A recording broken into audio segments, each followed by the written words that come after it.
ನಮ್ಮ ಕೆರೆಗಳ ಉಪಯೋಗ ಒಂದೇ ಎರಡೇ. ಅಂತರ್ಜಲ ಪುನಶ್ಚೇತನಕ್ಕೆ, ವ್ಯವಸಾಯಕ್ಕೆ, ಸುತ್ತೂರುಗಳ ಪರಿಸರದಲ್ಲಿ ತಂಪು ಬಿತ್ತಲಿಕ್ಕೆ, ಜಲಚರಗಳ ಜೀವನೋಪಾಯಕ್ಕೆ, ಹಕ್ಕಿ ಪಿಕ್ಕಿಗಳ ಆಸರೆಗೆ, ಕುಡಿಯುವ ನೀರಿಗೆ, ಮೀನುಗಾರಿಕೆಗೆ, ಗಿಡ ಮರಗಳ ಉಳಿವಿಗೆ, ಈಜು, ವ್ಯಾಯಾಮ, ವಾಯುವಿಹಾರಕ್ಕೆ, ದೋಣಿ ವಿಹಾರಕ್ಕೆ, ಮನೋಲ್ಲಾಸಕ್ಕೆ. ಅಬ್ಬಬ್ಬಾ, ಎಷ್ಟೆಲ್ಲ ಉಪಯೋಗ ನೋಡಿ ನಮ್ಮ ಈ ಕೆರೆಗಳು.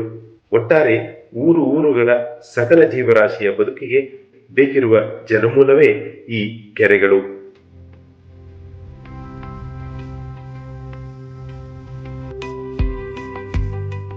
ಜೀವ ವೈವಿಧ್ಯತೆಯ ಸುಧಾರಕ ಮತ್ತು ಜೀವರಾಶಿಯ ಸಂರಕ್ಷಕ ಈ ಕೆರೆಗಳು. ಸಮಯಕ್ಕೆ ಸರಿಯಾಗಿ ಈ ಕೆರೆಗಳಲ್ಲಿ ನೀರು ಸಂಗ್ರಹಿಸಿಟ್ಟರೆ ಅತ್ಯಂತ ಉಪಕಾರಿ ಈ ನಮ್ಮ ಕೆರೆಗಳ ಕಾನ್ಸೆಪ್ಟ್. ಜೀವ ಜಗತ್ತಿನಲ್ಲಿ ಎಲ್ಲರ ಬದುಕು ಹಸನಗೊಳಿಸುತ್ತಾ ಜೀವನಕ್ಕೆ ಚೈತನ್ಯ ರೂಪ ಕೊಡುವ ಪ್ರಮುಖ ಪಾತ್ರವೇ ನಮ್ಮ ಪೂರ್ವಜರು ಕೊಟ್ಟ ಈ ಕೆರೆಗಳ ಪರಿಕಲ್ಪನೆ. ಇಷ್ಟಕ್ಕೆಲ್ಲ ಪೀಠಿಕೆ ಹಾಕ್ತಾ ಇರೋದು ಕೆರೆಗಳಿಗೆ ಜೀವ ತುಂಬುವ ಸಂಕಲ್ಪ ಇದ್ರೆ ನೀರಿನ ಹಾಹಾಕಾರ, ನೀರಿಗೆ ತತ್ವಾರ ಅಥವಾ ನೀರಿನಿಂದ ಬರಗಾಲವೆಂಬುದು ಯಾವ ಕಾಲಕ್ಕೂ ಬರಲಾರದು ಎಂಬುದಕ್ಕೆ ಪ್ರತ್ಯಕ್ಷ ಸಾಕ್ಷಿ ನಮ್ಮ ಕೊಪ್ಪಳ ಸಮೀಪದಲ್ಲಿ ಇರುವ ವಿಶಾಲವಾದ ಗಿಣಿಗೇರಿಯ ಗವಿಶ್ರೀ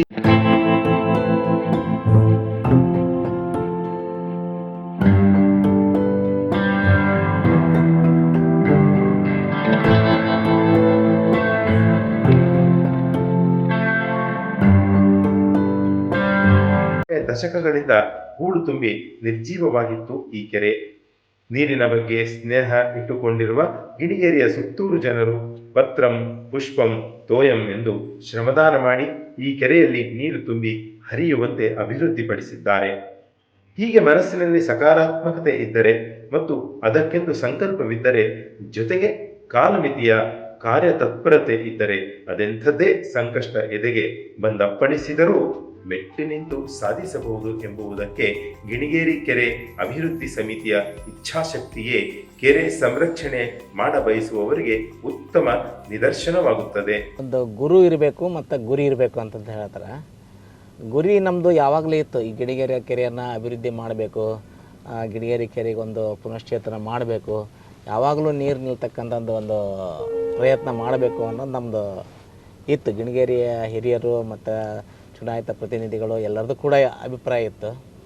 ಆಮೇಲೆ ಅದಕ್ಕಾಗಿ ಗಿಣಿಗೇರಿ ಕೆರೆ ನೀರು ತುಂಬಿಸೋದಕ್ಕಾಗಿ ನಮ್ಮ ಸನ್ಮಾನ್ಯ ಶಾಸಕರು ರಾಘವೇಂದ್ರ ಹೆಡ್ನಾಳ್ ಅವರು ಸುಮಾರು 20 ಕೆರೆಗಳು ನೀರು ತುಂಬಿಸಿದ ಕಾರ್ಯಕ್ರಮದಲ್ಲಿ ಇದು ಒಂದು ಕೆರೆ ಫಸ್ಟ್ ಬರ್ತದೆ. ಗಿಣಿಗೇರಿ ಕೆರೆ ಅದು 200 ಕೋಟಿ ರೂಪಾಯಿ ಅಂದಾಜು ವೆಚ್ಚದಲ್ಲಿ ಈ ಕೆರೆಯ ಪುನಃ ನೀರು ತುಂಬಿಸ್ತಕ್ಕಂಥ ಯೋಜನೆಯನ್ನು ಹಾಕಿಕೊಂಡ್ರು. ಆವಾಗ ಕೂಡ ನಾವು ಈ ಕೆರೆ ಹೂಳು ತುಂಬ್ಯದ, ಹೂಳನ್ನು ತೆಗಿಬೇಕು ಮತ್ತು ಇದರೆಲ್ಲ ಪರಿಸರವನ್ನು ಕೆರೆಯನ್ನು ಬೌಂಡ್ರಿನ ಫಿಕ್ಸ್ ಮಾಡಬೇಕು ಅನ್ನೋದು ನಮ್ಮದು ಉದ್ದೇಶ ಆಗಿತ್ತು. ಆ ಸಂದರ್ಭದಲ್ಲಿ 2021ರಲ್ಲಿ ಪೂಜ್ಯ ಶ್ರೀ ಗವಿಸಿದ್ದೇಶ್ವರ ಅಜ್ಜನವರು, ಅಭಿನವ ಗವಿಸಿದ್ದೇಶ್ವರ ಸ್ವಾಮಿಗಳು ಕೋವಿಡ್ ಸಂಬಂಧವಾಗಿ ಇದು ಬಂದಾಗ್ಬಿಡ್ತು ಜಾತ್ರೆ. ಆ ಜಾತ್ರೆ ಅವರು ಸಾಮಾಜಿಕ ಕಳಕಳಿ ಉಳ್ತಕ್ಕಂಥವ್ರು ಮತ್ತು ಜನಪರವಾಗಿ ಅಭಿವೃದ್ಧಿ ಕೆಲಸನ ಮಾಡ್ತಕ್ಕಂಥವ್ರು, ಬರೀ ಕಾವಿ ಹಾಕಿಕೊಂಡು ಮಠದಲ್ಲಿ ಕೊಡ್ತಕ್ಕಂಥ ಸ್ವಾಮೀಜಿಗಳಲ್ಲ ಅವರು.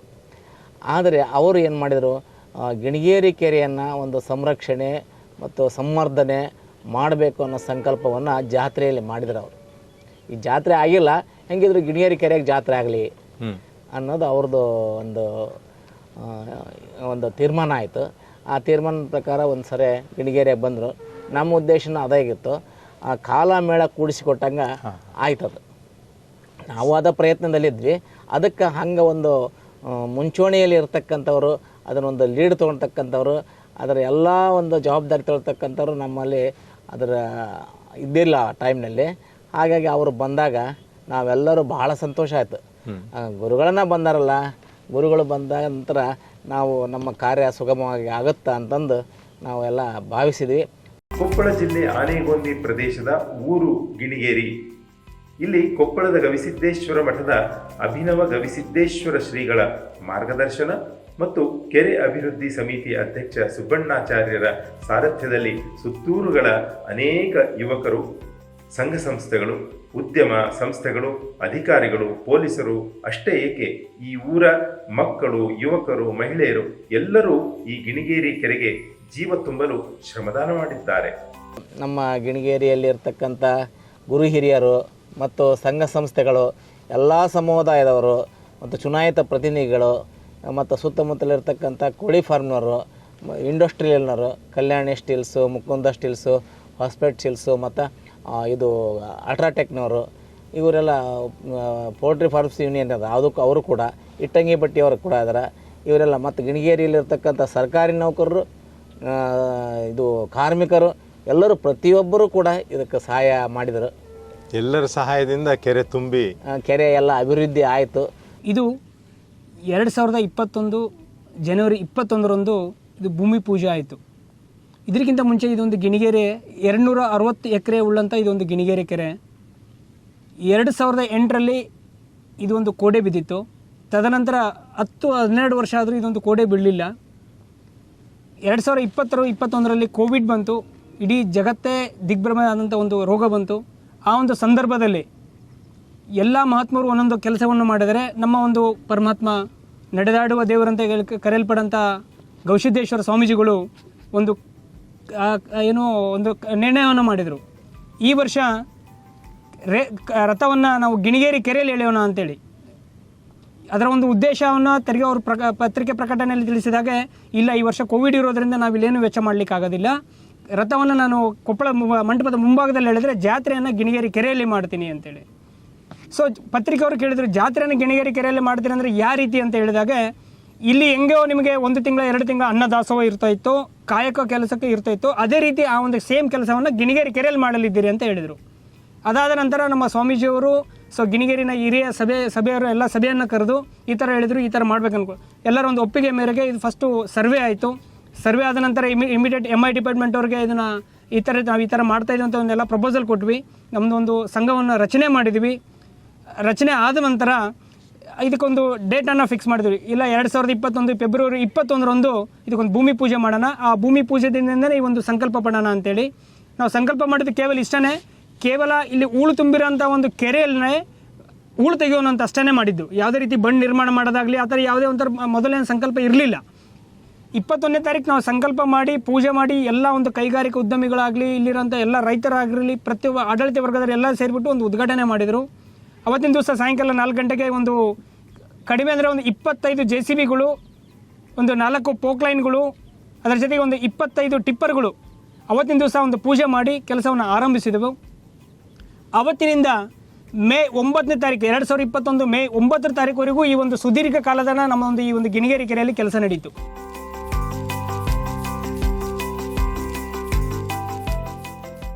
ಗಿಣಿಗೇರಿ ಸುತ್ತಮುತ್ತ ಸುಮಾರು 20 ಕಿಲೋಮೀಟರ್ ವ್ಯಾಪ್ತಿಯಲ್ಲಿ ಬರುವ ಊರು ಕೇರಿಗಳಿಗೆ ಗವಿಶ್ರೀ ಕೆರೆ ನೀರಿನ ಆಸರೆಯಾಗಿ ಮುನ್ನೆಲೆಗೆ ಬಂದಿದೆ. ಆದರೆ ಈ 2-3 ವರ್ಷಗಳ ಹಿಂದೆ ಈ ಕೆರೆ ಬತ್ತಿ ಬರಡಾಗಿತ್ತು. ಅಲ್ಲದೆ ಈ ಮಾರ್ಗದಲ್ಲಿ ಓಡಾಡುವವರಿಗೆ ಒಂದು ಕೆಟ್ಟ ಅನುಭವ ನೀಡುವ ಸ್ಥಳವಾಗಿತ್ತು. ಯಾವಾಗ ಅಭಿನವ ಗವಿಸಿದ್ದ ಸ್ವಾಮಿಗಳ ದೃಷ್ಟಿ ಬರಡು ಭೂಮಿಯಂತಾದ ಈ ಕೆರೆ ಮೇಲೆ ಬಿತ್ತೋ, ಅದೇ ಗಳಿಗೆ ಗುರುವಿನ ಅನುಗ್ರಹದ ಅಪ್ಪಣೆ ಜೊತೆಗೆ ಗ್ರಾಮಸ್ಥರ ಸಂಕಲ್ಪ ಕೂಡಿಕೊಂಡು ಕೊಪ್ಪಳದ ಪರಿಸರದಲ್ಲಿ ಒಂದು ಶ್ರೇಷ್ಠ ಹಾಗೂ ಆಕರ್ಷಣೀಯ ತಾಣವಾಗಿ ಈ ಕೆರೆ ಬದಲಾಯಿತು. ಸರ್ಕಾರದ ಯೋಜನೆಯಲ್ಲಾದರೆ ಒಂದು 50 ಕೋಟಿಯ ಕೆಲಸವನ್ನು ಸುಮಾರು ಒಂದು 4-5 ಕೋಟಿ ಒಳಗೆ ಸೇವೆಯಿಂದ ಮಾಡಿ ಮುಗಿಸಿದ್ದಾರೆ. ಇದು ಭಾಳ ವಿಶೇಷ. 1924ರಲ್ಲಿ 39ನೇ ಕಾಂಗ್ರೆಸ್ ಅಧಿವೇಶನ ಬೆಳಗಾವಲ್ಲಾಯಿತು. ಮಹಾತ್ಮ ಗಾಂಧೀಜಿಯವರು ಗಿಣಿಗೇರಿ ಮುಖಾಂತರನೇ ಬೆಳಗಾವಿಗೆ ಹೋದ್ರು ಅನ್ನೋ ಐತಿಹ್ಯ ಇದೆ. ಅದು ಇಲ್ಲಿ ಗಿಳಿಗಳು ಭಾಳ ಇತ್ತು ಅನ್ನೋ ಸಲುವಾಗಿ ಗಿಣಿಗಳ ಪುರ ಗಿಣಿಗೇರಿ ಅಂತ, ಹಾಗಾಗಿ ಇದು ಗಿಣಿಗೇರಿ ಆಗಿದೆ. ಗಿಳಿಗಳೇ ಇದ್ದಂತಹ ಊರು ಕಾರಣ ಇದು ಗಿಣಿಗೇರಿ. ಕೊಪ್ಪಳದ ವ್ಯಾಪ್ತಿಯಲ್ಲಿ ಗವಿಮಠಕ್ಕೆ ಮಹಾಗುರುವಿನ ಸ್ಥಾನವಿದೆ. ಗುರುವಿನ ಗುಲಾಮನಾಗುವ ತನಕ ದೊರೆಯದಣ್ಣ ಮುಕುತಿ ಎಂಬ ಗೀತೆಗೆ ಸ್ಪಂದನೀಯವಾಗುವಂತೆ ಗಿಣಿಗೇರಿ ಕೆರೆಗೆ ಗವಿಶ್ರೀ ಕೆರೆ ಎಂದು ನಾಮಕರಣವಾಗಿದೆ. ಈ ಕೆರೆ 258 ಎಕರೆ ಪ್ರದೇಶದಲ್ಲಿ ಹರಡಿಕೊಂಡು ಮರುಜೀವ ತುಂಬಿಕೊಂಡಿದೆ. ಕಲ್ಯಾಣಿ ಕಂಪನಿ ಸೇರಿದಂತೆ ಗಿಣಿಗೇರಿ ಸುತ್ತಮುತ್ತ ಇರುವ ಹಲವು ಉದ್ಯಮಿಗಳು ಈ ಕೆರೆ ಅಭಿವೃದ್ಧಿಗೆ ಶಕ್ತಿಯಾಗಿ ನಿಂತಿವೆ. ಕೊಪ್ಪಳ ಗವಿಮಠದ ಕೊಡುಗೆಯೂ ಈ ಕೆರೆಗೆ ಅಪಾರವಾಗಿದೆ. ಕೃಷ್ಣಯ್ಯ ಕುಷ್ಟಗಿ ಅನ್ನೋರು ಇಲ್ಲ, ನೀವು ಅವ್ರ ಹತ್ರ ಇವ್ರ ಹತ್ರ ಏನೋ ಅಮೌಂಟ್ ಕೇಳಬೇಡಿ, ಆ ಒಂದು ಕೆಲಸಕ್ಕೆ ಎಷ್ಟು ದಿನಗಳಾದರೂ ಪರವಾಗಿಲ್ಲ, ಆ ಒಂದು ಅನ್ನದಾಸೋಹದ ಖರ್ಚನ್ನು ನಾನು ಒಪ್ಕೊತೀನಿ ಅಂತ ಹೇಳ್ಬಿಟ್ಟು ಕೃಷ್ಣಯ್ಯ ಕುಷ್ಟಗಿ ಅವರು ಮುಂದೆ ಬಂದರು. ತದನಂತರ ಇದನ್ನು ಹಣವನ್ನು ಹೆಂಗೆ ಕ್ರೋಢೀಕರಿಸಬೇಕಂತ ಡಿಸೈಡ್ ಮಾಡಿದಾಗ ಸ್ವಾಮೀಜಿಗಳು ಒಂದು ಪಾದಯಾತ್ರೆ ಮಾಡ್ತೀನಿ, ಗಿಣಿಗೇರಿಯಲ್ಲಿ ಪಾದಯಾತ್ರೆ ಮಾಡಿ ಒಂದು ಸಭೆಯನ್ನು ಏರ್ಪಡಿಸೋಣ, ಈ ಒಂದು ಉದ್ದೇಶವನ್ನು ತಿಳಿಸೋಣ ಅಂತಂದಾಗ ಫೆಬ್ರವರಿ 12ನೇ ತಾರೀಕು 2021 ಒಂದು ಗಿಣಿಗೇರಿಯಲ್ಲಿ ಪಾದಯಾತ್ರೆ ಆಗುತ್ತೆ. ಗಿಣಿಗೇರಿ ಸರ್ಕಲಿಂದ ಒಂದು ಅಗಸಿ ಸರ್ಕಲ್ವರೆಗೂ ಪಾದಯಾತ್ರೆ ಆಗುತ್ತೆ. ಪಾದಯಾತ್ರೆ ಮೂಲಕ ಪ್ರತಿಯೊಂದು ಡಬ್ಬೆಗಳನ್ನು ಇಟ್ಕೊಂಡು ಗಿಣಿಗೇರಿ ಒಂದು ಕೆರೆಯನ್ನು ಶುದ್ಧೀಕರಣ ಮಾಡಬೇಕು, ಗಿಣಿಗೇರಿ ಕೆರೆಯನ್ನು ಒಂದು ಅಂದ ಚಂದವನ್ನು ಮಾಡಬೇಕಂತೇಳಿ ನಾವು ಒಂದು ಪಾದಯಾತ್ರೆ ಮಾಡಿದಾಗ ಆ ಒಂದು ಸಭೆಯಲ್ಲಿ ಅವತ್ತಿನ ದಿವಸನೇ ಒಂದು ಅರ್ಧ ಗಂಟೆ ಒಂದು ಸಭೆಯಲ್ಲಿ 25 ಲಕ್ಷಗಳ ಒಂದು ಘೋಷಣೆ ಸಿಕ್ತು ನಮಗೆ. ಇದಕ್ಕೆ ಸಹಾಯ ರೂಪದಲ್ಲಿ ಎಲ್ಲ ರೈತರು ತರಕಾರಿಗಳನ್ನು ಕೊಟ್ಟಿದ್ದಾರೆ. ಎಲ್ಲ ಒಂದು ದಿನದ ಕಾರ್ಮಿಕರು, ಎಲ್ಲ ಸುತ್ತಮುತ್ತಲಿಂದ ಎಲ್ಲ ಕಾರ್ಖಾನೆಯ ಕಾರ್ಮಿಕರು ಒಂದು ದಿನದ ವೇತನವನ್ನು ಇದಕ್ಕೆ ಮೀಸಲಿಟ್ಟಿದ್ದಾರೆ. ಆಡಳಿತ ವರ್ಗದವರು ಕೆಲಸ ಮಾಡಿದ್ದಾರೆ. ಇಲ್ಲಿ ಸರಿಸುಮಾರು 50 ರಿಂದ 60 ಲಕ್ಷ ರೂಪಾಯಿಯಷ್ಟು ಇದಕ್ಕೆ ಸುತ್ತಲೂ 4.5 ಕಿಲೋಮೀಟರ್ ಬಂಡಿದೆ. ಇದು ಟೋಟಲ್ 4.5 ಕಿಲೋಮೀಟರ್ ಬಂಡಿದೆ. ಇದಕ್ಕೆ 50 ರಿಂದ 60 ಲಕ್ಷ ರೂಪಾಯಿ ಕಲ್ಯಾಣಿ ಸ್ಟೀಲ್ಸ್ ಅವರು ಇದಕ್ಕೆ ಫೆನ್ಸಿಂಗ್ ಮಾಡಿಕೊಟ್ಟಿದ್ದಾರೆ. ಅದಾದ ನಂತರ 18.5 ಲಕ್ಷದಷ್ಟು MSP ಇಲ್ಲದವರು ಇಲ್ಲಿ ಒಂದು ಸಣ್ಣ ಮಕ್ಕಳ ಒಂದು ಇದಕ್ಕೆ ಒಂದು ಚಟುವಟಿಕೆಗಳಿಗೆ ಆಟ ಸಾಮಾನುಗಳು ಕೊಡಿಸಿದ್ದಾರೆ, ಸೋಲಾರ್ಗಳನ್ನು ಕೊಟ್ಟಿದ್ದಾರೆ, 30 ಬೆಂಚ್ಗಳನ್ನು ಕೊಡಿಸಿದ್ದಾರೆ. ಅದರ ಜೊತೆಗೆ ಕಿರ್ಲೋಸ್ಕರ್ ಫೆರಸ್ ಅವರು ಟೋಟಲ್ 38 ಲಕ್ಷದವಷ್ಟು ನಮಗೆ ಇಲ್ಲಿ ಕೆಲಸ ಮಾಡಿದ್ದಾರೆ. 6 JCBಗಳು, 12 ಇಟಾಚಿಗಳನ್ನು ಕಳಿಸಿದ್ದಾರೆ. ಸರಿಸುಮಾರು ಒಂದು 28 ರಿಂದ 35 ಲಕ್ಷದ ಒಂದು ಕೆಲಸನ ಅವ್ರು ಮಾಡಿಕೊಟ್ಟಿದ್ದಾರೆ. ಅದರ ಜೊತೆಗೆ ಇಲ್ಲಿ ಯಾವತ್ತು ಇದು ಮಾಡ್ಲಿಕ್ಕೆ ಸ್ಟಾರ್ಟ್ ಮಾಡಿದ್ವಿ, ಇದು ಒಂದು 4.5 ಕಿಲೋಮೀಟರ್ ಒಂದು ಬಂಡ್ ಆಯಿತು, ಊಳೆಲ್ಲ ಎತ್ತಕ್ಕೆ ಸ್ಟಾರ್ಟ್ ಮಾಡಿದ್ವಿ.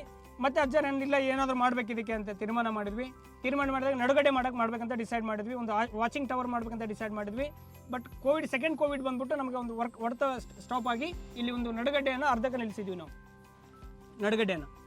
ಅದಾದಮೇಲೆ ಮುಂದಿನ ವರ್ಷ ಕರೆಕ್ಟಾಗಿ 1 ವರ್ಷ ಮಳೆಗಾಲಕ್ಕೆ 13 ವರ್ಷ ತುಂಬಲಾರ್ದಂಥ ಕೆರೆ ಅಜ್ಜವರು ಒಂದು ಪಾದ ಸ್ಪರ್ಶೆಯಿಂದ ಕೆಲಸ ಎಲ್ಲ ಆಗಿ ಅದೇ ವರ್ಷನೇ ಒಂದು ಕೆರೆ ಒಂದು ನಮಗೆ ಕೋಡಿ ಹೊಡೆಯಿತು. ಇದು ನಮಗೆ 260 ಎಕರೆ ಅಷ್ಟು ಒಂದು ಕೋಡೆ ಬಿದ್ದಿರೋದು ಫಸ್ಟ್ ಟೈಮ್ ನಮಗೆ. ಗಿಣಿಗೇರಿ ಕೆರೆಯಲ್ಲಿ ಜಲಕ್ರೀಡೆ, ದೋಣಿ ವಿಹಾರಕ್ಕೆ ಅವಕಾಶ ಮಾಡಿಕೊಡಲಾಗಿದೆ. ಇಲ್ಲಿ ಮೀನುಗಾರರಿಗೂ ಆ ಮೂಲಕ ಆದಾಯಕ್ಕೂ ಒಂದಿಷ್ಟು ಅವಕಾಶ ತೆರೆದುಕೊಂಡಿದೆ. ಮೆಷಿನ್ ಬೋಟ್ ಇದೆ. ಮೆಷಿನ್ ಬೋಟಲ್ಲಿ ಫರ್ ಹೆಡ್ಗೆ 80 ರೂಪೀಸ್ ತೊಗೋತೀವಿ. ಕೆರೆಯಲ್ಲಿ ಮಿನಿಮಮ್ ಏನಿಲ್ಲ ಅಂದರೂ 1 ಕಿಲೋಮೀಟರ್ ರೌಂಡ್ ಆಫ್ ತೊಗೋತೀವಿ. ಪ್ಲಸ್ ಸೆಲ್ಫ್ ಹೋಗ್ತಕ್ಕಂಥ ಪೆಡಲ್ ಬೋಟು ಇದೆ ಮತ್ತು ಕಾಯಕ್ ಬೋಟ್ ಇದೆ. ಅದಕ್ಕೆಲ್ಲ 100 ರೂಪಿ 80 ರೂಪೀಸ್ ತೊಗೋತೀವಿ. ಅಂದರೆ 2 ಪರ್ಸನ್ಗೆ 25 ಮಿನಿಟ್ಸ್ ಟೈಮಿಂಗ್ ಕೊಟ್ಟಿರ್ತೀವಿ. ಅದಕ್ಕೆ 5 ಮಿನಿಟ್ಸ್ ಈ ಥರ ಹಾಫ್ ಆನ್ ಅವರ್ ಅಂತ ತಿಳ್ಕೊಬೋದು. ಮತ್ತು ನಮಗೆ ಗಿಣಿಗೇರ ಗ್ರಾಮ ಕೆರೆ ಅಭಿವೃದ್ಧಿ ಸೇವಾ ಸಮಿತಿ ಟ್ರಸ್ಟ್ ಅವರು ನಮಗೆ ಪ್ರೋತ್ಸಾಹ ಕೊಟ್ಟಿದ್ದಾರೆ.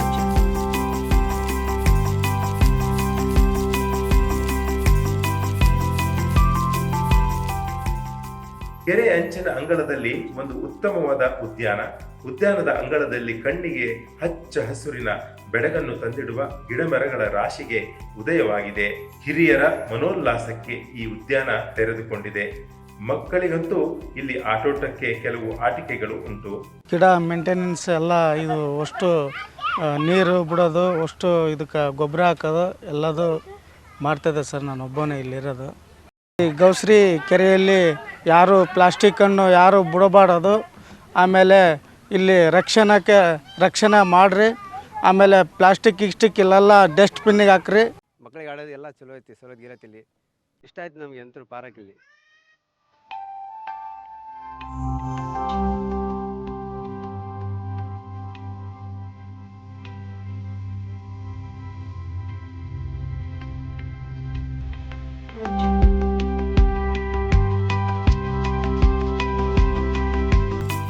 ಕೆರೆ ಅಂಚಿನಲ್ಲಿ ಇರುವ ಉದ್ಯಾನದ ಒಂದು ಬದಿಯಲ್ಲಿ ವಿಶಾಲವಾದ ವೇದಿಕೆ ಇದೆ. ಆಕಾಶವೇ ಈ ವೇದಿಕೆಯ ರೂಫ್. ಸಂಜೆ ಹೊತ್ತಿನಲ್ಲಿ ಕೆರೆಯಿಂದ ತೇಲಿ ಬರುವ ತಂಪು ಗಾಳಿಯ ಸಿಂಚನದಲ್ಲಿ, ಆಗಸದ ಬೆಳಕಿನಲ್ಲಿ ಪುಟ್ಟ ಸ್ನೇಹ ಸಮ್ಮಿಲನ, ಹುಟ್ಟುಹಬ್ಬ, ಸಂಗೀತ, ನೃತ್ಯ ಹೀಗೆ ನಾನಾ ಬಗೆಯ ಸಾಂಸ್ಕೃತಿಕ ದಿಬ್ಬಣಕ್ಕೆ ಈ ಕೆರೆ ಅಂಚಿನ ಉದ್ಯಾನವನದ ಓಪನ್ ಏರ್ ಸ್ಟೇಜ್ ಹೇಳಿ ಮಾಡಿಸಿದಂತಹ ಸ್ಥಳವಾಗಿ ನಿಲ್ಲುತ್ತದೆ. ಕೊಪ್ಪಳಕ್ಕೆ ಬಂದವರು ಒಮ್ಮೆ ಗಿಣಿಗೇರಿಯ ಈ ಕೆರೆ ಮತ್ತು ಈ ಊರಲ್ಲಿ ಇರುವ ಶ್ರೀಮದ್ ಆನೆಗೊಂದಿ ಸಂಸ್ಥಾನ ಸರಸ್ವತಿ ಪೀಠದ ಮಠಕ್ಕೆ ಭೇಟಿ ನೀಡಿದರೆ ಮನಸ್ಸು ಸನಾತನದ ಗುರು ಪರಂಪರೆ ಮತ್ತು ಪ್ರಕೃತಿಯ ಅನುಭೂತಿಯಲ್ಲಿ ಪ್ರಫುಲ್ಲವಾಗಲಿದೆ. ಈ ಕೆರೆ ಅಭಿವೃದ್ಧಿಗೆ ಗಿಣಿಗೇರಿ ಜನ ಕೈಜೋಡಿಸಿದಂತೆ ನಮ್ಮ ರಾಜ್ಯದ ಎಲ್ಲ ಕೆರೆಗಳ ಜೀರ್ಣೋದ್ಧಾರಕ್ಕೆ ಆಯಾ ಕೆರೆ ಅಂಚಿನ ಜನರು ಶ್ರಮದಾನ ಮಾಡಿದರೆ ಖಂಡಿತವಾಗಿಯೂ ಮುಂದಿನ ಸಂದರ್ಭದಲ್ಲಿ ನಮ್ಮ ಭೂಮಿಯ ಅಂತರ್ಜಲ ತುಂಬಿ ಬರುತ್ತದೆ. ಆ ಅಂತರ್ಜಲದ ತುಂಬು ಜಲಕ್ಷಾಮವನ್ನು ಶಾಶ್ವತವಾಗಿ ನೀಗಿಸಿ ಎಲ್ಲೆಲ್ಲೂ ಸಮೃದ್ಧಿಗೆ ಶಕ್ತಿ ತುಂಬಿ ಬರಲಿದೆ.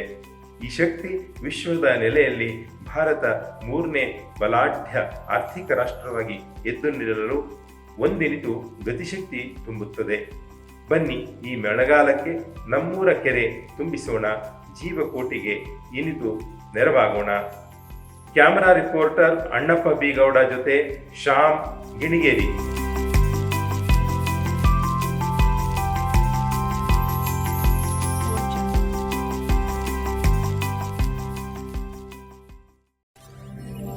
ವಿಶ್ವ ಪ್ಲಸ್, ಜನಹಿತಕ್ಕಿದು ಜ್ಞಾನದ ಜಾಲ.